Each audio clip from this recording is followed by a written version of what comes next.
आज के video part में आप सभी का स्वागत है।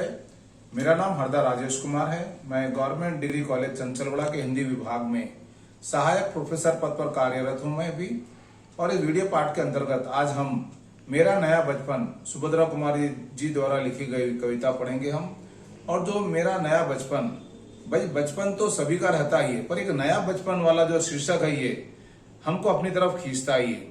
आखिर इस शीर्षक में भाई नया बचपन क्या है, मेरा नया बचपन, तो हमको यह देखना पड़ेगा कि भाई किसका बचपन, मेरा मतलब वो कौन है, फिर नया किसका है ये, फिर बचपन तो है ये। तो इस कविता में जो है कवित्री ने जो है ये भाई मेरा नया बचपन शीर्षक दे करके एक तरह से मानो पाठकों के मन में कुतूहल सा जगाने का प्रयास किया। और पाठकों के मन में आता है कि भाई अगर ऐसा नया बचपन किसका है ये, किसके साथ हो सकता है ये।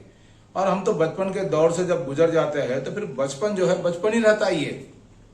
फिर हम नया बचपन कहां से ले सकते हैं, क्योंकि जब हम उम्र के हिसाब से या बचपन के साथ में हम जब जवान होते हैं, बड़े होते हैं, प्रौढ़ होते हैं, बुढ़ापे में जाते हैं ये, तो फिर हमारा बचपन फिर कहां से आ सकता है ये, और हम फिर बचपन की दहलीज पर कहां से जा सकते हैं ये।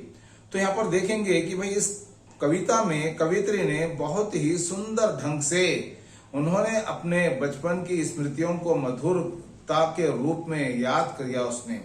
और फिर उन्होंने माना कि भाई अगर वो नया बचपन कैसा है, वो किसके रूप में उसने देखने का प्रयास किया ये। तो इस तरह की जो कविता है ये भाई बचपन के दौर से हम सभी गुजरते ही ये। और बचपन जो रहता है ये चिंता रहित होता है, हंसना है, खेलना है, भागना है, दौड़ना है ये। और जो बचपना जो रहता है, इसलिए बोलते हैं ना, बचपन के दिन भुलाना देना, आज हंस के कल रुलाना देना। तो बचपना जो रहता है ये बहुत ही एकदम हम लोग का निश्चल होगा, मतलब क्या देखिए एकदम हम लोग का निष्पाप भाई, छल रहित, एकदम निर्मल, कोमल, साफ सुथरे ढंग से बचपना काट लेते हैं। और अक्सर आप देखते होंगे कि भाई बड़े लोग ये कहते हैं कि भाई बचपन में जैसा बनते हैं हम वैसा आगे भी बन जाते हैं। इसलिए अक्सर हमारे घरों में हम देखते हैं कि भाई बचपन के जब बच्चे बचपन के दौर से गुजरते हैं तो माँ बाप जो है उनकी बहुत अच्छी तालीम देने की कोशिश करते हैं, उनको अच्छे संस्कार देने का प्रयास करते हैं। और जो जैसा बीज डालते हैं वैसा ही फल बन के निकलता है। तो इस तरह से सुभद्रा कुमारी चौहान जी ने भी जो है ये उन्होंने अपनी व्यक्तिगत अनुभूतियों को अपने जीवन में, उन्होंने बचपन में कौन कौन से वक्त पर उन्होंने कौन से जीवन को जिया है ये, कौन कौन सी उनके जीवन से जुड़ी हुई मधुर स्मृतियां रही है ये। एक बार उन्होंने जब बड़े हो गए, जवान हो गए, समझदार हो गए, एक बार फिर से वो अपने बचपन की स्मृतियों को याद करते हुए प्रयत्न करते रहती है कि भाई मैं बचपन में कैसी थी, मैं कहां से थी, मैं कौन से दौर में थी, किस तरह से हमारे बचपन कैसा कटा है। अक्सर हम देखते हैं वे हर एक का अपना अपना बचपन होता है। और बचपन की कुछ यादें ऐसी होती है जो हमारे दिल और दिमाग पर अमिट हो जाती है, छप जाती है, एकदम मानो प्रिंट के समान होती है। जब कभी हम दूसरों को देखते हैं तो हम अपने बचपन के दौर में गुजर जाते हैं, बचपन के दौर की तरफ चले भी जाते हैं। तो कहने का मतलब यहाँ पर यह है कि भाई कवित्री जो है ये अपने बचपन की स्मृतियों को याद करते हुए अपने बचपन के दौर में उन्होंने कौन कौन से वक्त पर कौन कौन से उन्होंने क्रियाकलाप किया, उन्होंने किस तरह से उन्होंने अपने बचपन को जिया है ये, उसका उन्होंने इस कविता के माध्यम से जीता जागता एकदम सच्चा, अच्छा, पक्का उन्होंने यहाँ पर ब्यौरा प्रस्तुत किया ये। और इस तरह से सुभद्रा कुमारी चौहान जी जो है ये हमारे हिंदी साहित्य में जो है ये भाई एक ऐसी कवित्री रही है जिन्होंने राष्ट्रीयता के बारे में, पारिवारिक जीवन के बारे में, नारी जीवन के बारे में, सामाजिक जीवन के बारे में, सांस्कृतिक जीवन के बारे में ऐसे कई ऐसे पहलू रहे हैं जिनको उन्होंने बहुत ही सूक्ष्म रूप से, उन्होंने सूक्ष्म से स्थूल की तरफ, मतलब क्या ये इतनी बारीकियों से उन्होंने इसका अध्ययन किया है, उसको पाठकों के सामने रखा है ये। और इस तरह से जो है ये सुभद्रा कुमारी जी चौहान जो है ये हमारे सामने राष्ट्रीय कवित्री के रूप में आती है, नारी लेखन कवित्री के रूप में आती है ये, भाई सामाजिक सुधार के लेखिका के रूप में आती है ये। तो कहने का मतलब यहाँ पर यह है कि भाई जब हम कविता को पढ़ते हैं तो कविता को पढ़ने के पहले जो है ये उस कविता की जो कवित्री जो है ये उसके व्यक्तिगत जीवन के बारे में हमको जान लेना अच्छा होता है ये। इसलिए हम जो है आगे यहाँ पर अब कविता का सारांश या पाठ या उसका विश्लेषण या उसका अध्ययन या विस्तार से उसको पढ़ने के पहले हम देखेंगे कि सुभद्रा कुमारी जी का व्यक्तित्व और कृतित्व कैसा रहा, हम उस पर प्रकाश डालेंगे। फिर उसके बाद जो है ये जो कविता है ये उस कविता को हम लोग उसकी व्याख्या के रूप में कहो या भावार्थ के रूप में कहो या फिर उसको संदर्भ के रूप में हम लोग जो है आगे के पढ़ने का प्रयास करेंगे। तो सबसे पहले हम आगे बढ़ेंगे, यहाँ पर सुभद्रा कुमारी जी के व्यक्तित्व और कृतित्व पर हम लोग प्रकाश डालेंगे। सुभद्रा कुमारी चौहान जी के व्यक्तित्व और कृतित्व में प्रकाश डालते हैं तब हमें दिखाई देता है कि छायावादोत्तर राष्ट्रीय सांस्कृतिक काव्य धारा में स्वतंत्र कोकिला सुभद्रा कुमारी चौहान का काव्य युग धर्म से संबद्ध रहा। उनका जन्म सन 1904 में इलाहाबाद के निहालपुर मोहल्ले में हुआ। उनके पिता ठाकुर रामनाथ सिंह शिक्षा प्रेमी थे। उनकी प्रेरणा से सुभद्रा जी की भी शिक्षा स्थानीय क्रॉसवेंट गर्ल्स स्कूल में हुई। सन 1919 में उनका विवाह खंडवा निवासी ठाकुर लक्ष्मण सिंह चौहान के साथ हुआ। पति के आदेशानुसार वे बनारस के थियोसोफिकल विद्यालय में पढ़ने लग गई, किंतु कलकत्ता कांग्रेस अधिवेशन में असहयोग का प्रस्ताव पारित होने पर पढ़ना छोड़ दिया। उनके पति ने भी वकालत न करने का निश्चय किया। वे माखनलाल चतुर्वेदी के साथ कर्मवीर के संपादन तथा असहयोग आंदोलन में सहयोग देने लगे। सुभद्रा जी भी राजनीतिक आंदोलनों में सक्रिय भाग लेने लगी और उन्हें कई बार कारावास की यातनाएं भी सहनी पड़ी। वे मध्य प्रदेश विधानसभा की सदस्या रही। उनकी पुत्री सुधा का विवाह प्रेमचंद के पुत्र अमृत राय के साथ हुआ। 20वीं शताब्दी में राष्ट्रीय कवि तो अनेक हुए, किंतु वीरतापूर्ण ओजस्वी रचनाएं इस अकेली कवित्री के द्वारा लिखी गई ऐसा माना जाता है। इनके काव्य संग्रह मुकुल पर सन 1931 में साहित्य सम्मेलन प्रयाग द्वारा शेक्सपियर पुरस्कार प्रदान किया गया। सन 1948 में मोटर दुर्घटना में उनका स्वर्गवास हो गया। मूलतः सुभद्रा कुमारी जी एक कवयित्री तथा कहानीकार के रूप में प्रसिद्ध हुई। उनकी रचना इस प्रकार है, जिसमें काव्य संग्रह है ये मुकुल, त्रिधारा, कहानी संग्रह में बिखरे मोती, उन्मादनी, सीधे साधे चित्र।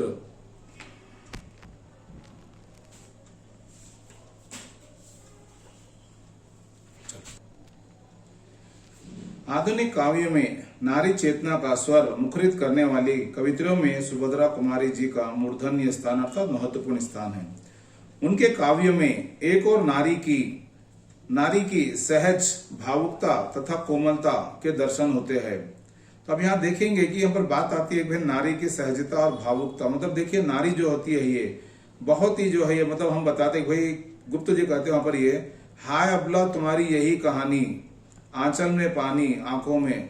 तो मतलब बताते कि यहाँ पर हाय अबला तुम्हारी यही कहानी, आंचल में पानी आंखों में पानी। मतलब देखिए बताना चाहते हैं कि भाई स्त्री जो है कितना भी त्याग करो, परंतु उसके जो है बेचारे अपने परिवार के लिए, अपने बच्चों के लिए जितना वो पालन पोषण का काम करती है, परंतु उसके आंखों में जो आंसू होते हैं बेचारे उसको पी लेती है जहर के घूंट के समान। तो यहाँ पर बताना चाहते हैं कि यहाँ पर सुभद्रा कुमारी जी के काव्य में जो है ये एक और नारी की सहज भावुकता तथा कोमलता के दर्शन होते, तो तथा दूसरी ओर शतरानियों का तेज झलकता है ये।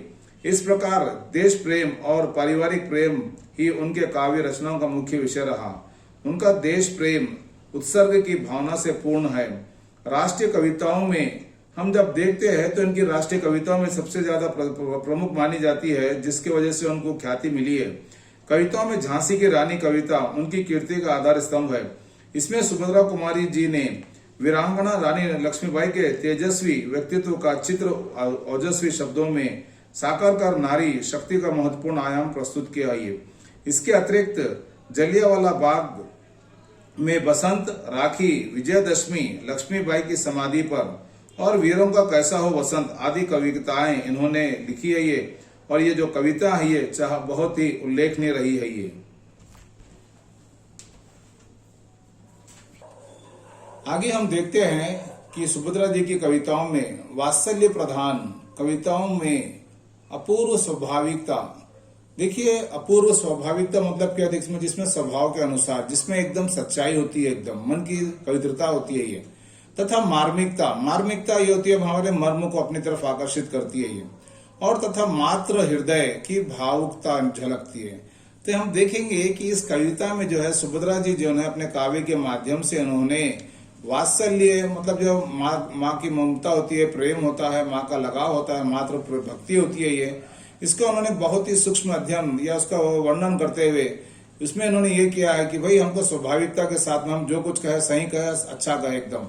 तो इनकी काव्य की जो विशेषता रही है, जिनमें उन्होंने वात्सल्य के अंतर्गत स्वाभाविकता का वर्णन किया, मार्मिकता का वर्णन किया और मात्र हृदय की भावुकता झलकती है। देखिए माँ की ममता कब कैसे होती है और माँ किस तरह से अपने बच्चों को पाल पोस कर बड़ा करती है। ये तो जैसे हम देखते हैं कि सूरदास का जो बाल वर्णन है, जिसमें भाई वात्सल्य वर्णन का जो अध्ययन हुआ, ये वर्णन हुआ ये, तो यहाँ पर हम भी देखते हैं कि कहीं ना कहीं यहाँ पर जो है ये सुभद्रा जी भी जो है अपनी कविताओं के माध्यम से उन्होंने मात्र हृदय की भावुकता को बहुत ही बारीकी ढंग से उन्होंने व्यक्त किया ये। और अब हम उनकी भाषा की तरफ हम ध्यान देते हैं तो अब हमको लगता है कि भाई इनकी भाषा में जो सहजता, सहज का मतलब क्या, बहुत ही आसानी के साथ में, सरलता के साथ में, सुबोधता के साथ में, भाई पढ़ने वाले को, भाई लिखने वाला तो लिख दिया, पढ़ने वाले को भी समझ में आ जाए। और भाषा के शब्दों का ऐसा चयन किया गया है इनकी कविताओं में कि भाई भाषा सरल हो, सुबोध हो और भाई चलती भाषा जिसको कहेंगे हम लोग, बोल चल की भाषा, जो लोग समझ सकते हैं, ये जिनके आसानी से बहुत गमी हो जाती है भाषा ये। तो इस तरह से हम देखते हैं कि भाई सुभद्रा कुमारी चौहान जी जो है अपने साहित्य के माध्यम से उन्होंने पाठकों के सामने अपना एक ऐसा आदर्श, अपने आप को आदर्श को स्थापित किया ये, जिससे कि हम आज भी उनकी कविताओं को जब हम पढ़ते हैं तो हमारे मन में जो है एक तरह का वीर रस की भावना आती है ये। और एक तरह से मानो वो कविताएं जो है हमारे देश की राष्ट्रीयता को भी जगाने का प्रयास करती है ये। और इस तरह से हम देखते हैं कि उनकी जो वीर रस की प्रधान रचनाएं हैं, जिसमें ओज प्रसाद माधुर्य जो 3 गुण होते हैं, जिसमें ओज जो होता है ये, तथा ओज गुण है इसमें, और प्रणय परक रचनाओं में माधुर्य दिखाई देता है ये। तो कहने का मतलब यहाँ पर ये कि उनकी वीर रस प्रधान रचनाओं में ओज रस दिखाई देता तथा प्रणय परक रचनाओं में माधुर्य दिखाई देता। तो हम यहाँ पर देखेंगे कि भाई इस मेरा नया बचपन कविता के माध्यम से कवित्री क्या कहना चाहती है ये, और इनका नया बचपन कहाँ से आ गया। भाई दुनिया में तो सबके बचपन आते, पर यहाँ नया बचपन उन्होंने किस में देखा, किस रूप में देखा, कैसे रूप में देखा ये। तो यहाँ पर आगे कविताओं के माध्यम से जो है यहाँ पर ये सुभद्रा जी कुमार जी जो है यहाँ पर इस बताना चाहते हैं कि भाई जीवन जो है, जीवन का जो बचपन जो होता है हमारे जीवन का सबसे स्वर्णिम काल होता है ये, जिसको हम लोग कहते हैं कि भाई जैसे गोल्डन एज कहते हैं, गोल्डन पीरियड कहते हैं ये। क्योंकि भाई गोल्डन पीरियड मतलब बचपन में जो होता है ये हम लोगों को कहीं पर आना जाना, खेलना कूदना कोई रुकावट नहीं रहती है। भाई बचपना जो रहता है हम लोगों को वहां पर कोई आस पड़ोस के लोगों बच्चों के साथ में खेलना, घर में रहना, हंसना बोलना, घर में चहकारियां मारना, किलकिलियां मारना, एकदम भाई अच्छा खाना मिलना, खाने को मिलना, पहनने को मिलना, घूमने को जाना आना। तो बचपन जो है इन्होंने माना कि भाई बचपन जो है हमारे जीवन का स्वर्णिम काल होता है ये। और उन्होंने अपने बचपन की यादों के बहाने देखेंगे कि भाई उन्होंने यहाँ पर यह प्रयास किया कि भाई अपने बचपन की यादों के माध्यम से उन्होंने इसके पाठकों को भी उनके बचपन की यादों को तरोताजा करने का या उसको स्मरण दिलाने का सफल प्रयास किया ये। तो यहाँ पर जो कविता है, उनकी जो कविताओं का यहाँ पर जो पंक्तियां हैं यहाँ पर हम लोग देखेंगे तो यहाँ पर कविताओं के माध्यम से, पंक्तियों के माध्यम से बताना चाहती है कि देखिए वो कितने सुंदर भावों को उन्होंने व्यक्त किया, संजोया उन्होंने। बार बार आती है मुझको मधुर याद बचपन तेरी, हे मेरे बचपन, मुझे तेरे बचपन की यादें जो है, जो मधुर यादें हैं, जो मीठी यादें हैं, जो सुमधुर बातें हैं मेरी, तुझे मुझे बार बार याद आती है। पर तू जो चला गया बचपन, तू जो चला गया, मानो मेरी जिंदगी से मेरी खब खुशियों को तू लेकर चला गया। तो देखेंगे भाई बचपना जो आता है ये लड़कपन लेकर के आता है, हंसना बोलना मनोविनोद होता है ये। और ये बचपना जो रहता है जिंदगी में हमारे जो हम लोग याद आती है तो हमको लगता है कि भाई क्या मैं भी इस बचपन से मैं गुजर चुकी हूँ। जब कभी ये कोई हम अपने सामने जो बच्चों को देखते हैं तो अपने बचपन को हम याद कर लेते हैं। तो यहाँ पर सुभद्रा कुमारी चौहान जी ने भी जो है ये अपने बचपन की बातों को याद करते रहती है। एक तरह से मानो वो अपने बचपन की यादों में गुम सी गई, मतलब खो सी गई है, और बार बार उनको याद करती है कि भाई मेरा बचपन भी कितना मधुर रहा है, कितना अच्छा रहा है मेरा बचपन। पर जैसे मैं जवानी है उससे बड़े उम्र की जब दहलीज पे आकर खड़ी हो गई तो बचपन तू तो गया पर साथ में मेरी खुशियां भी लेकर के गया। आगे कविता की पंक्तियों में लिखती है वहां पर सुभद्रा जी, चिंता रहित खेलना खाना, वहां फिरना निर्भय स्वच्छंद, कैसे भूला जा सकता है बचपन का अतुलित आनंद। अक्सर आप यहाँ पर देखेंगे कि अपनी पुरानी यादों को ताजा करते हुए यह कहना चाहती है कि जो बचपना होता है जिसमें हमें चिंता होती ही नहीं, कोई चीज की चिंता नहीं, और जब हम चिंता रहित रहते हैं तो उस समय हमारा सारा दिन का खेलना खाना फिरना, और हम लोग जो है निडर हो जाते हैं बचपन में। अगर सामने कोई अगर आ जाए तो उसे डरे बिगर निडर होकर के उसका सामना करने के लिए भी तैयार हो जाते हैं। तो बचपना जो रहता है बताना चाहती है कि वो भाई बचपना जो है चिंता रहित होता है, और बचपन में हम लोग जितना खेलना करते हैं, ये खाना पीना करते हैं ये, या फिर उसके बाद घूमना घामना, दोस्तों के साथ में बैठना, सहपाठियों के साथ में रहना एकदम, और स्वच्छंद मतलब कि हमारा जो मन होता है ये कभी कोई हमारे मन में कपट नहीं होता, धोखा नहीं होता, छल नहीं होता ये। तो इस तरह से यहाँ पर बताना चाहती है सुभद्रा जी कि बचपन जो रहता है ये चिंता रहित रहता है, खेलना कूदना होता है बचपन में, और हम लोग जो है निर्भय भी रहते हैं, और स्वच्छंद मतलब क्या है, हम छल कपट से दूर रहते हैं। इसलिए कहती है कि यहाँ पर कैसे भूला जा सकता है। देखिए भाई, हम सब चीज को भुला सकते हैं परंतु अपने बचपन को भुला नहीं सकते। क्यों कि बचपन जो रहता है ये हमको जो है जिंदगी का सबसे अतुलित आनंद, खुशियां, जोश, उमंग, साहस को भर देता है ये।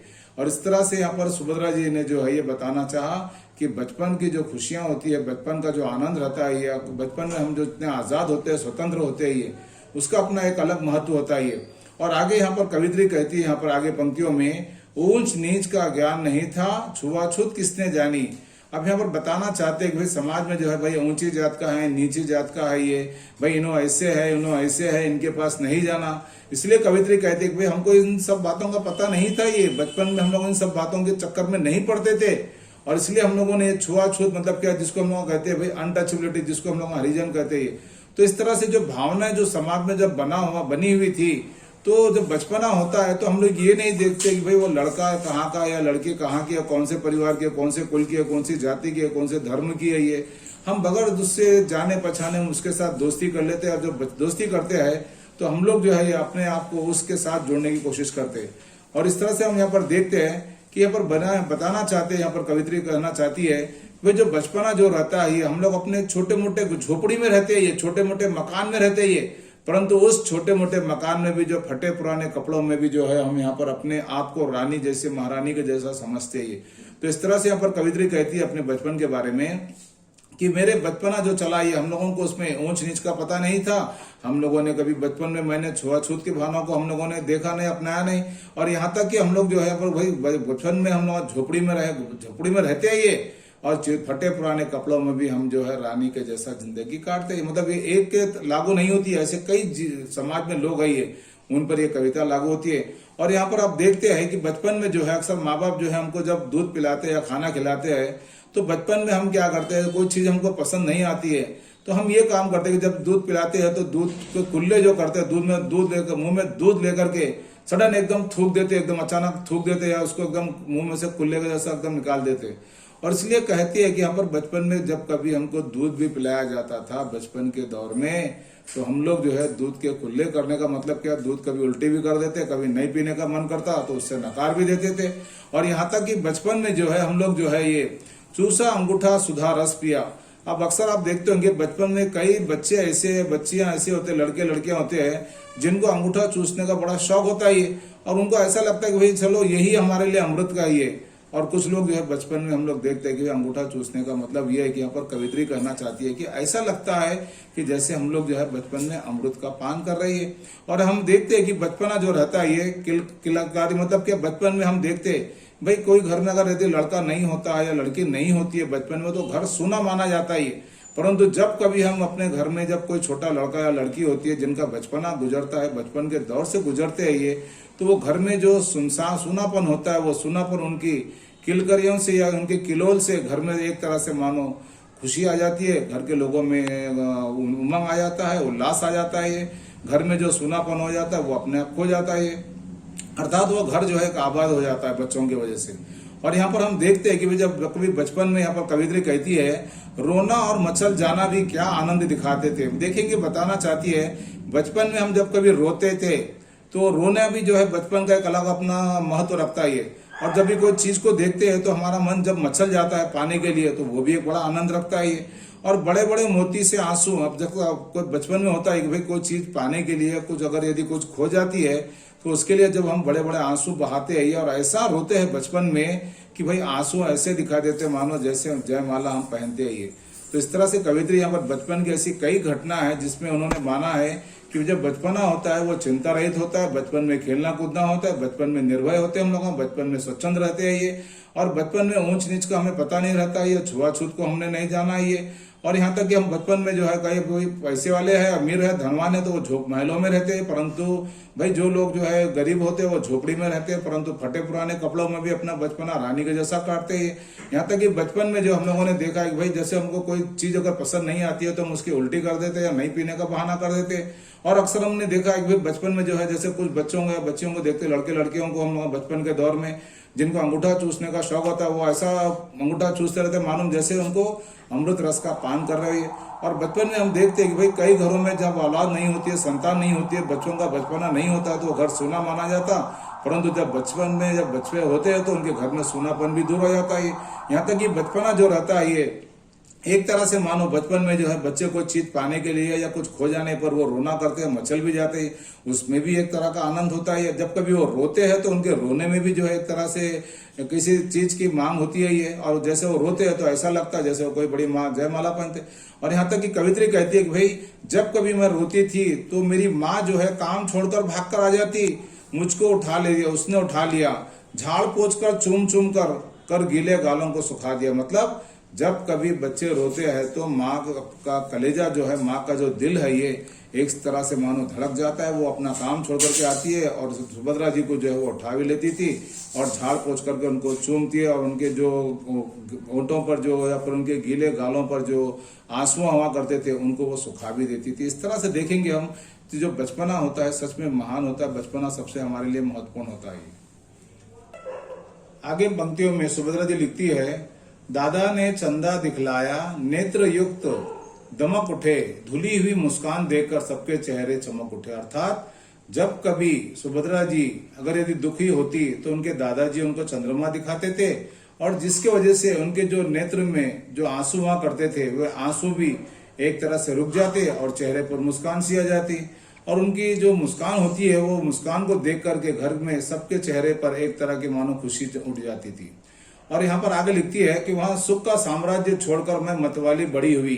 अब यहाँ पर देखेंगे कि भाई बचपना जो रहता है ये उम्र के साथ में हम लोग उसकी दहलीज को पार करके जवानी के दौर पर या जवानी की उम्र में आ जाते हैं, मतलब हम लोग नवयुवक अवस्था में आ जाते हैं। तो यहाँ पर सुभद्रा जी लिखती है कि जब वहां पर बचपन जो था या वो बड़ी हो गई, समझदार हो गई और सियानी भी हो गई और इस तरह से उनको लगता है कि भाई अरे भाई मैं इस दौर में आ गई तो मतलब क्या कुछ छूट गया, कहीं मैं पीछे रह गई एकदम। और इस तरह से जो है ये बचपन के द्वार से निकल के वहां जो है ये जवानी के दौर के मतलब कि यहाँ पर ये भाई युवा अवस्था में आ गई है। और यहाँ पर जैसे जब युवा अवस्था में आते हैं जिसको हम लोग जवानी कहते हैं ये, तो एक तरह से मानो जो उम्र होती है जिसमें लड़कियां जो होती है बहुत ही लज्जा शर्म हया का पर्दा ओढ़ लेती है ये।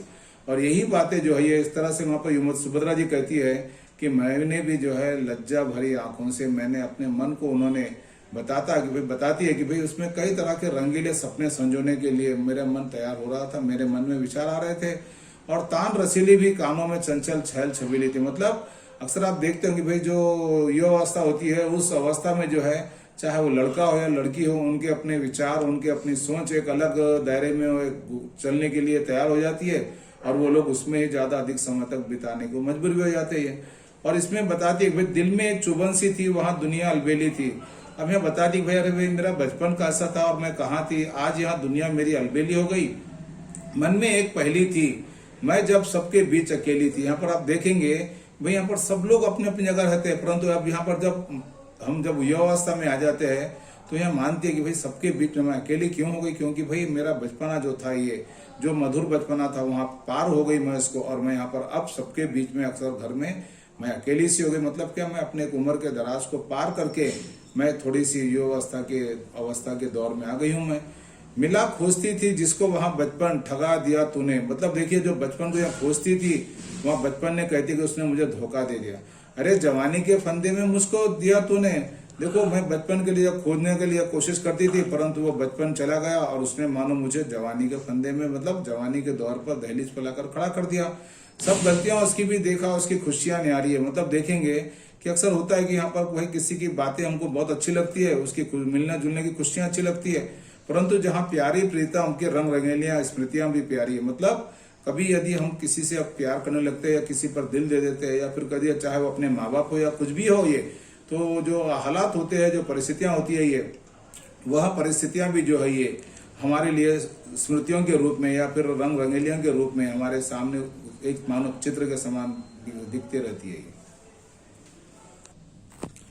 आगे सुभद्रा जी लिखती है, माना मैंने युवा काल का जीवन खूब निराला है। यहाँ पर बता देने का प्रयास किया कि भाई जो जवानी होती है, जो युवा काल होता है, बहुत निराला होता है, जिसमें लोगों की आकांक्षाएं होती है, पुरुषार्थ होता है, ज्ञान का उदय होने वाला होता है। अर्थात यह जो अवस्था होती है, मानो जीवन में आदमी बहुत कुछ कर गुजरने की भावनाओं को रखता है, विचारों को रखता है, संजोए रखता है ये।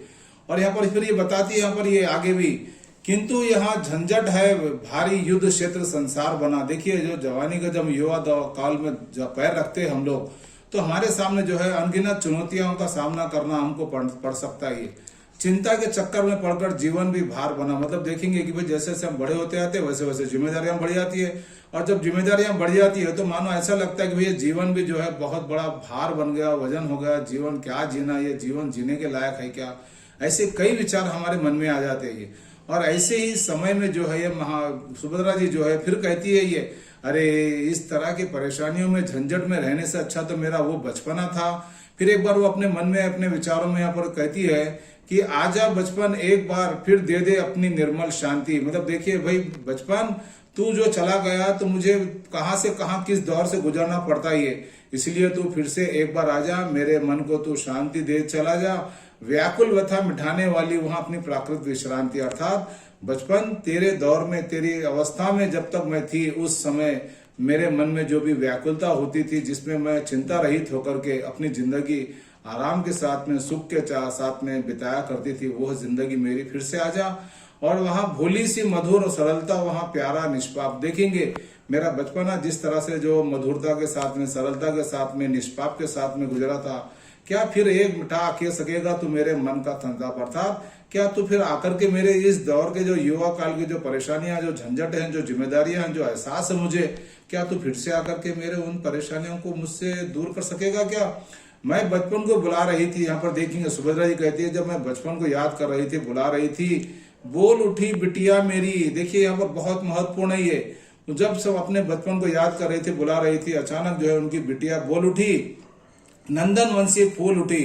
अर्थात उनकी जो लाडली बिटिया जो थी, वो लाडली बिटिया जो है एक तरह से मानो इतनी सुंदर सलोनी है ये, और वो लड़की जो है एक तरह से मानो जैसे सुंदर वन में फूल के समान थी। वहां छोटी सी कुटिया मेरी, आप देखेंगे कि उनका जो मकान था वो बताती है कि भाई छोटे से मेरे घर में मेरी बिटिया ऐसे दिखाई देती है मानो जैसे वो नंदन वन के फूल के समान उठी है।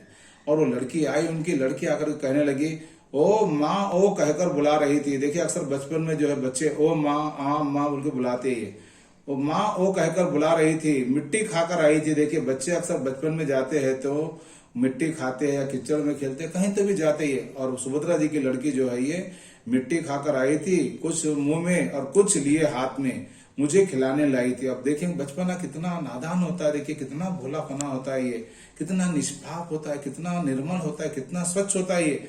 और वो लड़की, सुभद्रा जी की लड़की आई थी, अपने मुंह में मिट्टी खा करके आई थी, और कुछ हाथ में लिए और कुछ ला करके माँ को खिलाने के लिए लाई थी, और कहने लगी, माँ ये मिट्टी तुम खा लो। आगे कवित्री लिखती है, पुलक रहे थे अंग, द्रगों में कौतूहल सा झलक रहा था, मुंह पर थी आह्लाद ललिमा, विजय गर्व झलक रहा था। अर्थात वहां पर लिखती है कि भाई उनकी जो लड़की थी, उन लड़की के चेहरों पर मतलब एक तरह की खुशी थी, उसकी आंखों में कौतूहल झलक रहा था, और मुंह पर थी हंसी थी, और लालिमा थी, एक तरह से मानो वो बताना चाहती कि माँ देख, मैं तेरे लिए मिट्टी लाई हूँ। और यहाँ पर कवित्री पूछी अपनी लड़की से, कवित्री ने पूछा है, मैंने पूछा यहाँ क्या लाई? बोल उठी, माँ काओ। हुआ प्रफुल्लित हृदय खुशी में मन मेरा, तुम ही खाओ। कहने लगी, माँ ये मिट्टी लाई हूँ, ये क्या लाई? तो बोले मिट्टी लाई हूँ, तुम भी खाओ। तो कवित्री कहने लगी, तुम ही खाओ। पाया मैंने बचपन में फिर से बेटी बन आया। वो देखेंगे कवित्री कहती है, भाई मेरा नया बचपन जो शीर्षक रखा है ये, वही शीर्षक को जो है अपनी बच्ची के रूप में उन्होंने अपने बचपन को तलाशा है, अपनी बेटी के रूप में बचपन को पाया है ये। उसकी मंजुल मूर्ति देखकर मुझे भी नव जीवन आ गया। मतलब अपनी बेटी को देख करके उनके जीवन की पुरानी यादें ताजा हो गई, और इसलिए उन्होंने लिखा कि ये मेरी बेटी के रूप में मैंने मेरा नया बचपन आ गया। मैं भी उसके साथ खेलती, खाती, तुतलाती, मिलकर उसके साथ स्वयं मैं भी बच्ची बन जाती। अर्थात अक्सर आप देखते हैं कि भाई हम जब अपने बच्चों के साथ में खेलते हैं, तुतलाते हैं, बात करते हैं, तो हम भी जो है उनके समान जो है बच्चे बन जाते हैं। या जब बच्चे बन जाते हैं तो हमको अपने उम्र का ध्यान भी हम भूल जाते हैं। जिसे खोजती थी वर्षों में, अब जाकर उसको पाया। देखिए, जो बचपन को कई वर्षों से खोज रही थी, उसको कवित्री ने अपनी बेटी के रूप में उसको पाया। भाग गया था मुझे छोड़कर, वहां बचपन फिर से आ गया। देखो, जो बचपन मुझे छोड़कर चला गया था, अब मेरी बेटी के रूप में फिर से वहां पर मेरे पास आ गया। इसलिए वहां बचपन जो है, ये मेरा नया बचपन है। इस कविता के माध्यम से कवित्री ने प्रत्येक मनुष्य के जीवन में जो बचपन का महत्व होता है उसको उन्होंने बताने का प्रयास किया, और अपने बचपन की यादों को उन्होंने ताजा करके अपने नए बचपन को उन्होंने बताने का सफल प्रयास किया।